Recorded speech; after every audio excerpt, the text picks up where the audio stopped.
Everybody knows that I'm breaking down. Everybody knows I ain't faking now. Everybody knows my heart's vacant now. Yeah, she hates me now, I made mistakes but now I don't ever wanna be alone. I don't really ever feel at home. On my own, in the zone, that's the only way I know. Feeling low, about to blow back up. I won't ever let the doubt creep.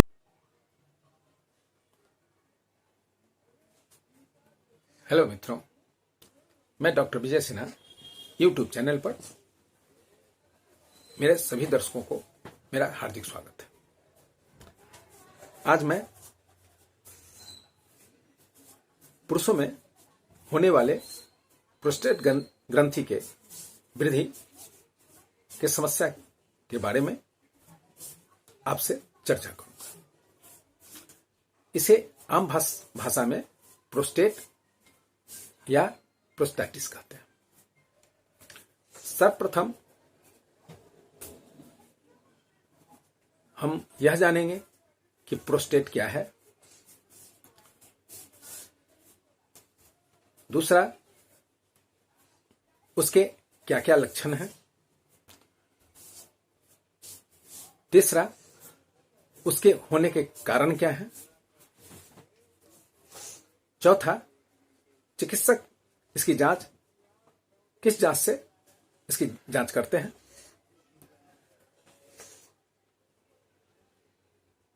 किस जांच के द्वारा इसका पता लगाते हैं। फिर अंत में हम होम्योपैथिक दवाओं से प्रोस्टेट ग्रंथि के बढ़ने को तथा मूत्र संबंधी समस्या के निदान के लिए हम कौन कौन सी दवा का हमारे डॉक्टर प्रयोग करते हैं, आइए हम जानते हैं। तो सर्वप्रथम हम यह जानते हैं कि प्रोस्टेट क्या है।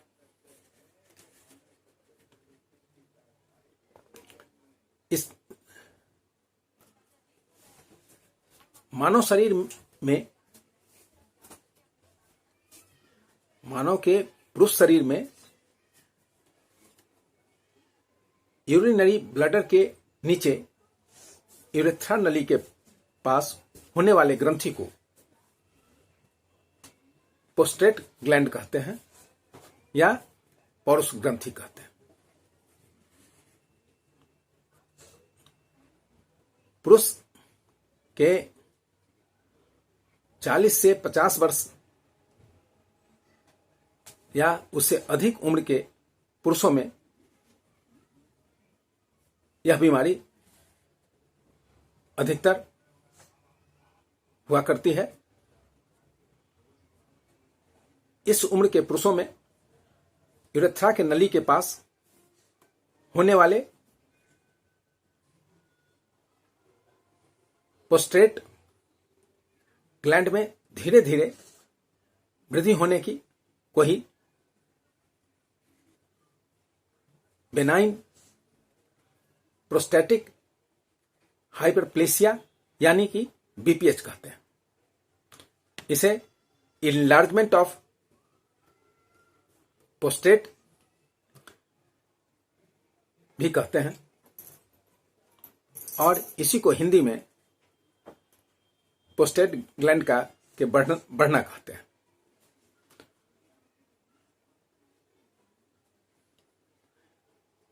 अब हम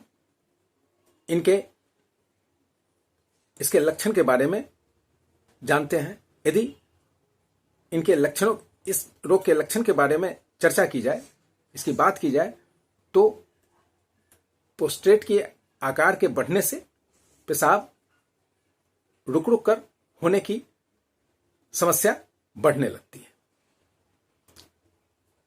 पेशाब रोगी रोक नहीं पाता है।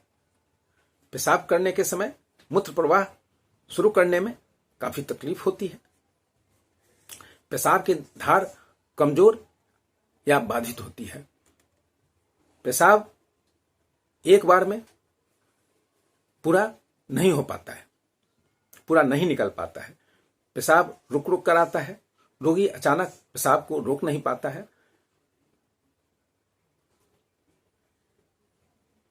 प्रोस्टेट पुरुष ग्रंथि का रोग है प्रोस्टेट ग्लैंड को के बढ़ने को ही आम भाषा में प्रोस्टेट कहा जाता है।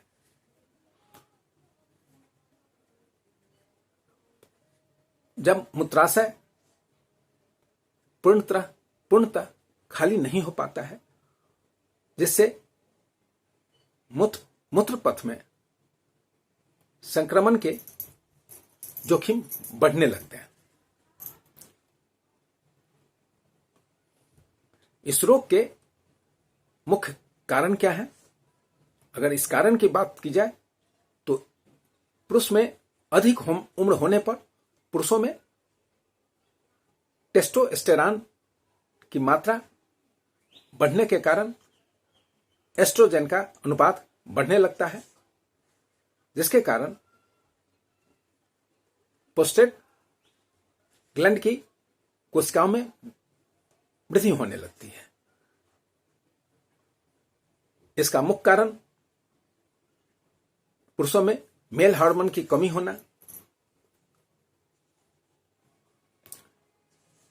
रोगी के पिता, चाचा, दादा या किसी खानदान के किसी अन्य लोगों में यानी कि जेनेटिक प्रॉब्लम होना या मोटापा भी इसका एक मुख्य कारण है।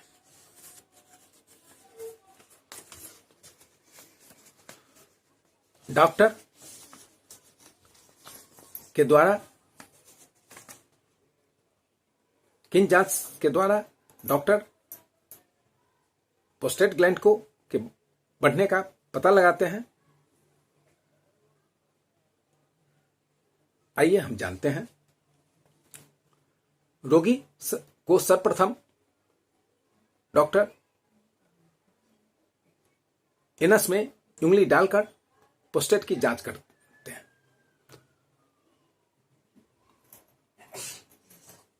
ब्लड टेस्ट के द्वारा भी पीएसए की जांच होती है।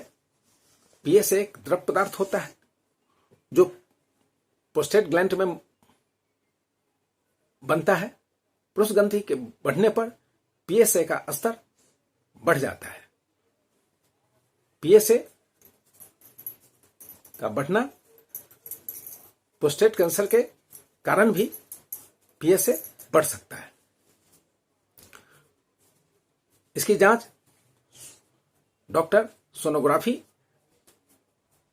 या ट्रांसरेक्टल अल्ट्रासाउंड के द्वारा भी प्रोस्टेट ग्लैंड के बढ़ने को के साइज को बढ़ने के साइज को जानते हैं।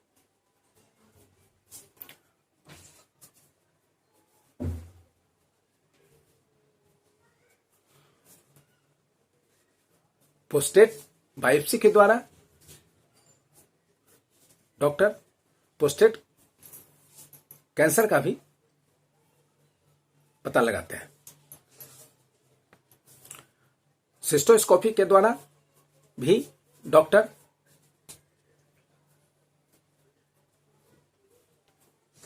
मूत्राशय या मूत्र पथ के अंदर डॉक्टर स्थिति का निरीक्षण कर पाते हैं। अब हम अंत में होम्योपैथिक पद्धति से होम्योपैथिक चिकित्सक प्रोस्टेट ग्रंथि के रोगी के लक्षण एवं होम्योपैथिक दवाओं के लक्षण को मिलान कर किसी एक दवा का चुनाव कर चिकित्सक प्रोस्टेट ग्रंथि के बढ़ने एवं मूत्र की समस्याओं से मुक्ति के लिए दवा का चुनाव करते हैं। तो आइए हम देखते हैं कि होम्योपैथिक चिकित्सक किन किन दवाओं से रोगी को के लक्षणों के और दवा के लक्षणों को मिलान करके किन किन दवाओं से इसे मुक्ति दिला सकते हैं। यदि किसी रोगी को प्रोस्टेट ग्लैंड बढ़ गया हो, पेशाब रुक रुक कर होता हो, पेशाब आते आते रुक जाता हो, पेशाब बूंद बूंद करके होता हो, तो ऐसे रोगी को कोनियम मैक्युलेटम 30 की 2-2 बूंद प्रत्येक 4-4 घंटे पर रोग से मुक्ति होने तक डॉक्टर लेने की सलाह देते हैं। यदि किसी रोगी को का प्रोस्टेट ग्लैंड बढ़ जाता है, जिसके कारण पेशाब निकलने में काफी कठिनाई होती है, पेशाब करते समय जलन होता है, पेशाब बूंद बूंद करके निकलता है, अचानक पेशाब निकल जाता है, पेशाब निकलने में कठिनाई होती है, तो ऐसे रोगी को होम्योपैथिक चिकित्सक सेवाल सेरुलेटा क्यू की 20-20 बूंद आधे कप पानी में प्रतिदिन दिन में 3 से 4 बार लेने की सलाह देते हैं। रोग की कमी होने पर फिर दवा को आधे कप पानी में 10-10 बूंद दवा 3 से 4 बार लेने की सलाह देते हैं, और यह दवा तब तक चलती है जब तक कि रोगी इस रोग से मुक्त ना हो जाए।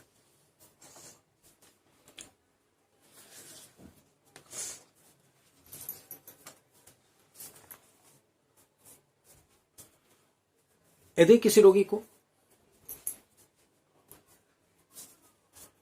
मूत्र करते समय जलन नहीं, मूत्र त्यागते समय जलन महसूस नहीं करता हो, लेकिन जिस समय रोगी मूत्र त्याग नहीं करता हो उस समय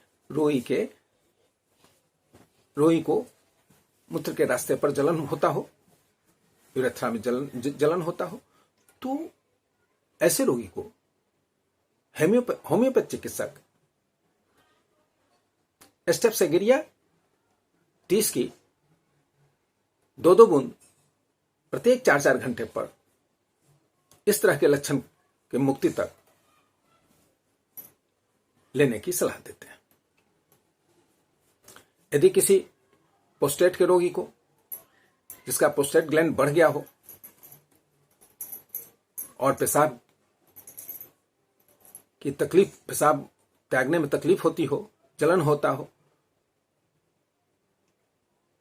तो प्रोस्टेट ग्लैंड को कम करने के लिए होम्योपैथिक चिकित्सक कैलकेरिया फ्लोर 6x की 4-4 गोलियां सुसुम पानी के साथ प्रतिदिन दिन में 3 से 4 बार लेने की सलाह देते हैं, और यह दवा अधिक दिनों तक चलने के बाद धीरे धीरे प्रोस्टेट ग्लैंड की वृद्धि भी रुक जाती है और धीरे धीरे प्रोस्टेट ग्लैंड का साइज छोटा होने लगता है और पेशाब त्यागने में कोई दिक्कत नहीं होती है, धीरे धीरे ठीक हो जाता है। लेकिन इस दवा को अधिक दिनों तक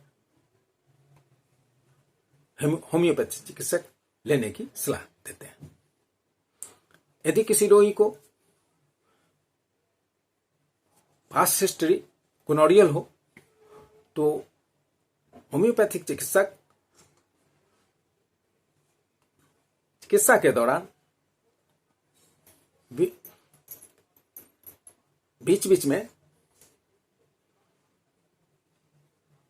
एक खुराक थूजा 1 mg की लेने की सलाह देते हैं, लेकिन दवा का जो चुनाव करते हैं वह दवा लगातार दिया करते हैं ताकि जो गोनोरियल इन्फेक्शन हो उसके कारण जो यह रोग होता हो तो इससे वह मुक्ति पा लेता है।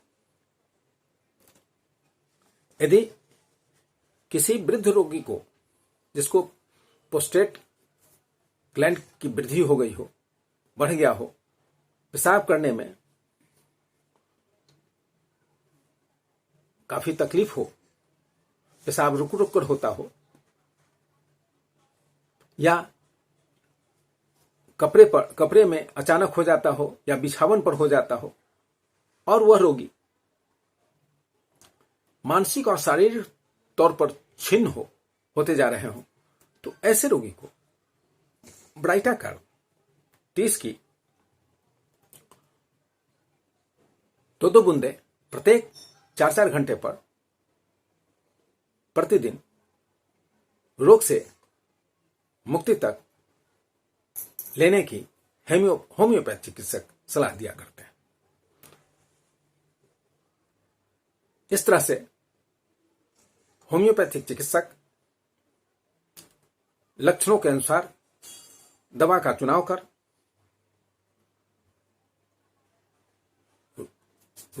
रोगी को रोग से मुक्त कर पाते हैं। लेकिन किसी भी दवा का प्रयोग बिना किसी होम्योपैथ चिकित्सक के राय से कदापि न करें। उनकी राय के होम्योपैथिक चिकित्सक के राय के बाद ही किसी भी दवा का प्रयोग करें। आशा है कि यह वीडियो आपको अच्छा लगा होगा। यदि यह वीडियो आपको अच्छा लगा हो तो नीचे दिए गए लाइक बटन को दबा देंगे। अधिक से अधिक लोगों में जनहित हेतु शेयर करेंगे।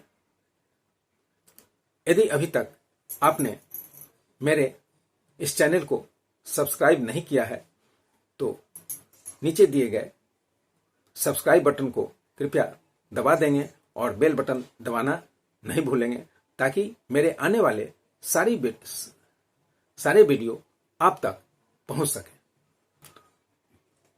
अब हम फिर आपसे अगले वीडियो में मिलते हैं। तब तक के लिए हमें आज्ञा दीजिए। धन्यवाद। जय भारत।